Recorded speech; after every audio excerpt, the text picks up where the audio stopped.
You have reached your destination. Yep. I'm actually waiting on parts for windshield, so and my front headlights. I've decided to kind of change gears and finish off my doors. I'm gonna pause and show you what I've got from Sports and Classic, or what the hell it is. This is from Sports and Classic in Connecticut. They're the ones that produced my interior kit, the kit that I've had to perform surgery on and do a lot of changes to make it fit. Here's a classic example, a great example. This is what came with my car. Okay, this is the door insert. I'm going to pull all the junk off of this and redo it. Side by side, this thing is a good 2 to 3 inches in different planes tall. I thought what I would do is take this stuff down, take down the Inaga hide, and trim it on the inside so that it would fold easily. It's like making your own custom box when you send stuff home for Christmas, right? And I realized that this stuff doesn't peel off easily, and it takes the cardboard with it. So you can see that relief cut right there. So that's not an option. The other option was to do a kind of a relief cut on the outside in such a way that I was able to put that down. But it would have to be a real thick cut, and I frankly did not want to undo every goddamn one of these staples yet again so that I could make it work.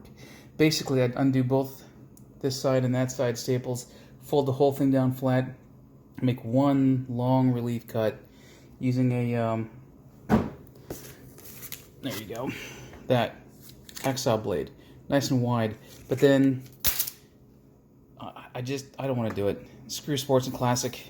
They give me a bunged up thing, and I'm not gonna spend my time fixing their junk. So I'm instead going to take what was original to my car and perform surgery as I need to.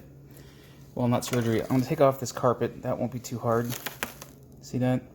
And I'll clean it up with acetone. God knows I got a 5-gallon drum of that stuff, so getting off the old glue will be easy. I've got 2 leftover pieces of carpet that I'm going to put on the inside. As you can see, the fit is just fine. I've got more than enough material. And on these pieces, I'm going to put that colored Naga hide. So I'll put the Naga hide on first, then the carpet piece, and I'll call it a day. That's what I'm going to do. So here's step 2, or 3 maybe.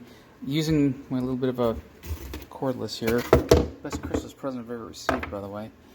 I have more or less gotten all the hard glue out. Well, I would say most of it, but so this is the leftover contact cement, and I really just wanted to get the high spots out. I'll cut myself. Want to get the high spots out, which I did, and I've got a whole bunch of junk there in my trash can. And using the leftover yoga mat I bought from Walmart, like $7. I've got one more there, and I got some here. I'm going to glue this to the inside of the door pockets and trim off the excess and use that as sound baffling so I don't have an echo in there. And then over that I will put the what do you call it, the carpeting and stuff. Yep. So still kind of fiddling so forth.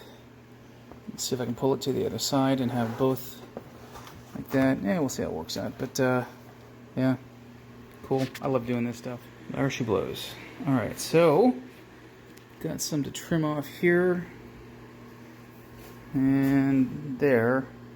The last thing I'll do is poke that hole through. I could do it now, I suppose. And that's for the cable to pass through to open the door. So, yeah, it doesn't look too bad. So next, Naga hide on these edges, and then carpet here. And we're done. Trimmed and glued and tattooed and everything else. So I like the way this turned out. So the door card is going to cover these things, right? And I put a grommet there. Got a collection of the damn things. Good God, this guy's hungry and he's not left me alone all afternoon.